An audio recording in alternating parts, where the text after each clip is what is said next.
করে না, এখানে লেখা আছে সমস্যা হাত দিতে, ঠিক আছে?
আমি আমার চিরচরিত্র অভ্যাস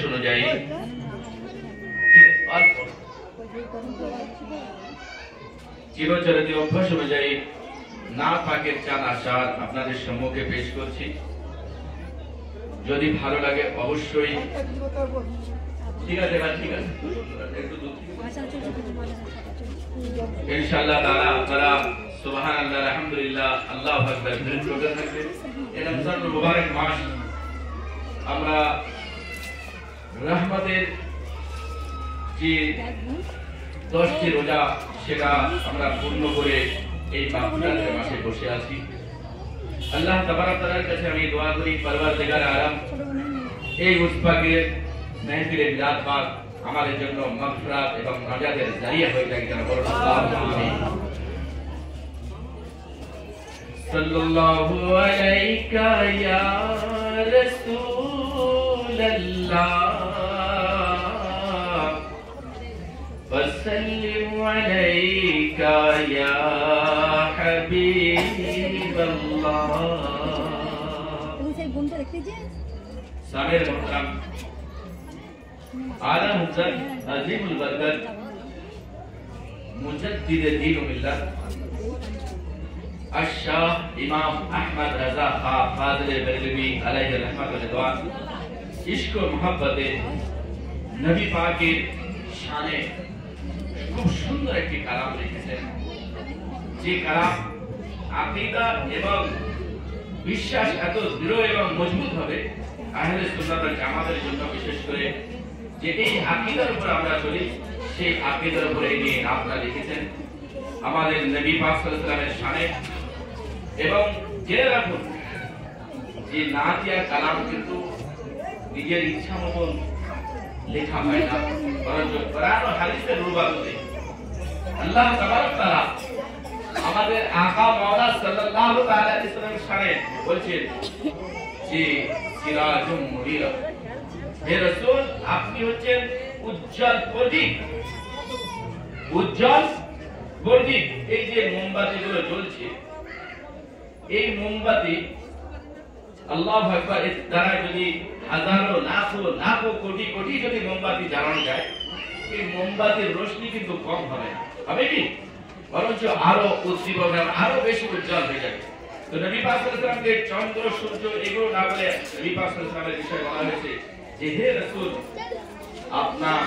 আপনি হচ্ছেন সিরাজুল মুনির অর্থাৎ রোশন প্রদীপ বলুন সুবহানাল্লাহ যার দ্বারা দেখা যাচ্ছে যে সমস্ত জাহান আলোকিত হয়ে যেতে পারে তাই আলা হযরত বলছেন चमक तुझसे पाते हैं या रसूल अल्लाह चमक तुझसे पाते हैं सब पाने वाले मेरा दिल भी चमका दे चमकाने वाले सुभान अल्लाह আলা হযরত দোয়ায়ে আশার বলছে যে আপনার থেকে তো সমস্ত কিছু চমকাচ্ছে কিন্তু আপনার এই চমক থেকে আমাদের অন্তরটা যেন উজ্জ্বল হয়ে যায় বলুন সুবহানাল্লাহ তাই বলছে চমক তুঝসে পাতে হ্যায় সব পানে वाले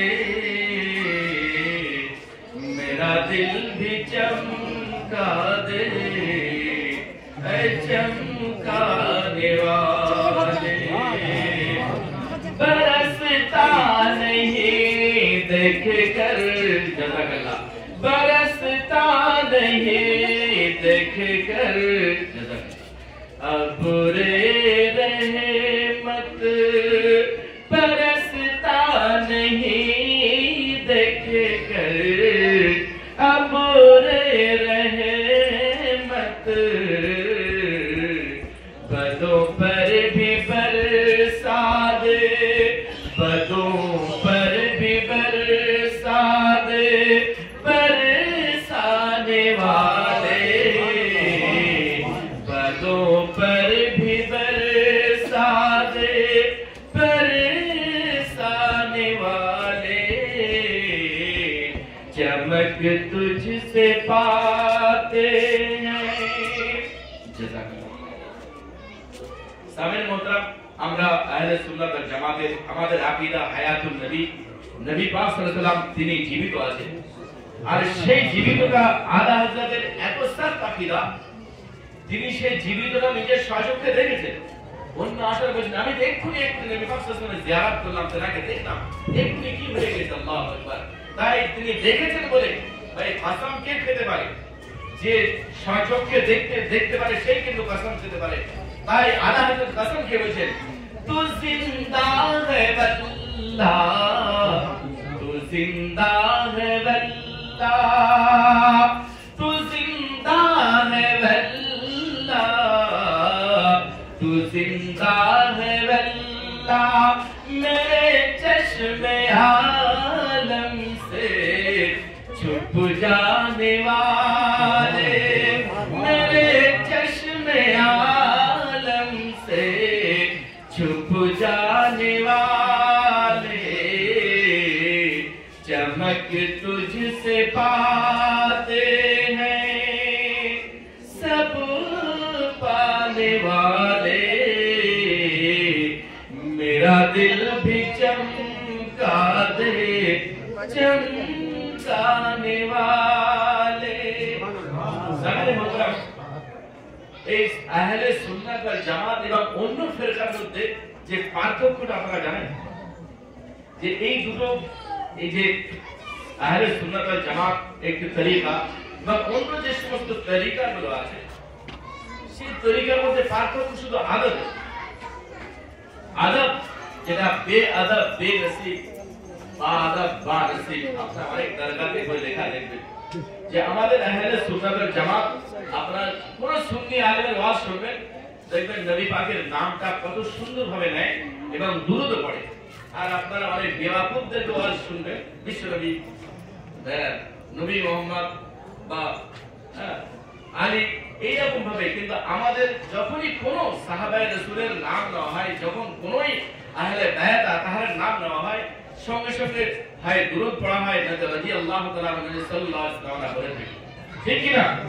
কিন্তু আপনারা যখনই কারো ওয়াজ শুনবেন দেখবেন যে বিশ্বনবী বলেছেন ওই মুহাম্মদ বলেছেন এরকম যে আল্লাহ সাল্লাল্লাহু আলাইহি ওয়াসাল্লাম যে দুরূদ পাক যখন বলে না তখনই বুঝে নিতে হবে যে বিয়াদব কখনো আহলে সুন্নাত ওয়াল জামাতের হবে যতই সে হাদিস বলুক না কেন হর মানটা ইশারা কাফি বুদ্ধিমানের জন্য ইশারা করছে। কিন্তু আলা হযরত তিনার কত বড় শান যাকে মুজাদ্দিদে জামান বলা হয়েছে এবং সমস্ত আহলে সুন্নাত ওয়াল জামাতের ইমাম তাকে মানা হয়েছে। তিনি কি বলছেন हरम की ज़मीन और कदम रख के चलना। হারাম মানে পবিত্র, আপনারা জানেন দুটি হারামাইন আছে, একটি হারাম শরীফ মক্কা মুআজ্জামা, আপনাদের হাজী সাহেব যারা হজ করেছেন ওনারা জানেন আল্লাহর রহমতে আপনাদের দোয়ায় আমিও উমরা করেছি গত রমজান মাসে মদিনা মানবরাই ছিলাম। তো আমরা দেখেছি যে পবিত্র জমিনের কত বড় মারতাবা মাকাম, কিন্তু সেখানে অনেকে জুতো পায়ে দিয়ে ঘুরে বেড়াচ্ছে। কিন্তু আল্লাহ তাআলা বলেন যে পবিত্র জমিনে পা দিয়ে চলা আল্লাহু আকবার হারাম কি ज़मीन कदम रख चलना अरे सर का मौका है हो जाने वाले अरे सर का मौका है हो जाने वाले चमक तुझसे पाते हैं। आखिरी मक्ता शेर बोलबो কারণ আমি প্রথমেই বলছি সময় সংকীর্ণ, তাদের মক্তা তার আলামদার নিজের ছন্দের প্রথম নাম দিয়ে যেটা বলছেন রাজা নফস দুশমন হ্যায় দম মে না আনা। আমরা এই রমজান মাসে জানি যে শয়তান বন্ধ আছে, জানি না হাদিস শুনেছেন যে শয়তানকে শৃঙ্খলাবদ্ধ করেছে লাহাত শিকল দিয়ে। আর এখন তো সব ঠাট্টা মৃত্যুর বই মোবাইল খুললেই দেখবেন সবগুলো চলছে। তো সামির মোহতারাম তারপরে এত শয়তানি করা দিন হচ্ছে, হৃষ্ট লোক আমরা জানছি যে মনে হয় রোজা করাবে কিন্তু তারা রোজা রাখছে না, এই ওষুধ খাচ্ছে এই খাচ্ছে। আল্লাহর রহমতে আমার সুগার একদম 400 কাছে সুগার, কিন্তু এই পর্যন্ত 6-7-8 বছরে কোনোদিন কোনো রোজা কাজা করি। সকলে আপনার এত সুগার আপনি রোজা রাখছেন যে রোজা আল্লাহু আকবার এটা আল্লাহ তৌফিক দিয়েছেন। ও যেরকম ওষুধ দেখা যাচ্ছে দিলে খেতাম সেটা সেদিন ইফতারির পরে খেবো, কিন্তু অনেক বলছে আমার ওষুধ চলছে ইমাম সাহেব কি বলবো আমার এই নামাজ পড়ছে, কিন্তু আফসোসের বিষয় যে তেনারা রোজা রাখছেন না। আমি অনেকে বলছি ভাই রোজা একটা করে রেখে দেবো, ছোটবেলা থেকে রাখা অভ্যাস কিন্তু সবচেয়ে বড় আফসোস লাগছে যে মানুষ রোজাদারদের একটু মানে সম্মান করছে না।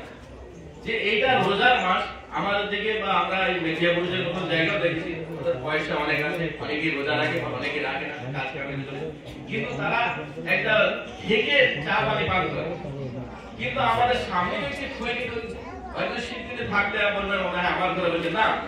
আবার আমি লজ্জায় পড়ে অনেক সময় আমি বলি একটু পেপার করবো, দেখছি দু চারজন চা খাচ্ছে, বলে ভাই লজ্জাটা আমারই করতে হবে, আমি সোজা সোজা মাথা নিচু করে এই এই ব্যবসা করে একটু খুঁজতে যাই, আর বলতে পারছি না যে কি করবো, যে ওখানে চা দোকানে একটু পেপার করবো, সে দোকান সেখানে তো মানে তারা চা খাচ্ছে, সেখানে আমি যাই, তারা লজ্জা রাখুন, আমাদের তো করতে হবে। তো সাহেবের মোহতারাম, রোজা রাখুন না রাখুন, যারা এখানে আছেন প্রথম করে রোজা রাখার চেষ্টা করুন। হয়তো রাখার বলছেন যে অভ্যাস নেই, আরে ভাই অভ্যাস নেই, কালকে একটা রাখুন। দেখুন কি কষ্ট হচ্ছে, অনেকে আছে যে তারা রোজা আমাদের ধার ধারতো না, জীবনে রোজা করতো না, আমি নাম বলছি, তারা যদি আওয়াজ পায় তারা বুঝতে পারছি, কিন্তু এখন তারা রোজা রাখছে, প্রথম হয়তো দেখে দেখে কষ্ট হচ্ছে, তাহলে রাখুন না, দেখুন দু একদিন আবার রোজা রাখছে, কিন্তু দেখছে না রোজা রাখার এত বরকত আছে, আল্লাহু আকবার, যে আপনার ভিতরে যত রোগ আছে না, এই যে খাওয়ার জন্য মানুষ কিন্তু খেয়ে মরে, না খেয়ে কিন্তু মরে না অত সহজে। আপনারা দেখ শুনেছেন যে অনেকদিন না খেয়ে তারা এখনো বেঁচে থাকে, কিন্তু এই খাওয়ার জন্য এই যে হঠাৎ হঠাৎ যে মৃত্যু হচ্ছে, কি বলছে সেই মৃত্যুগুলোকে হাঁটাহাঁটি করছে, আপনার বলছে কি যে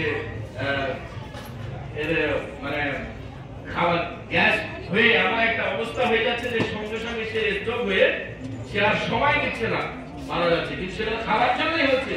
কিন্তু না খেয়ে এই রোজা রাখার ফলে আল্লাহু আকবার, বৈজ্ঞানিক এটা স্বীকার করে নিয়েছে যে যদি কেউ রোজা রাখে, এই রোজা রাখার কারণে তার ভিতরে যে যত কিছু রোগ ছিল সেগুলো আস্তে আস্তে এই না খাওয়ার জন্য, দিনের এই পিপাসার পানি না যাওয়ার জন্য সে আস্তে আস্তে জ্বরে সমস্ত ক্যান্সার পর্যন্ত রোজা রাখার দরুন সেরে যেতে পারে। বলুন সুবহানাল্লাহ।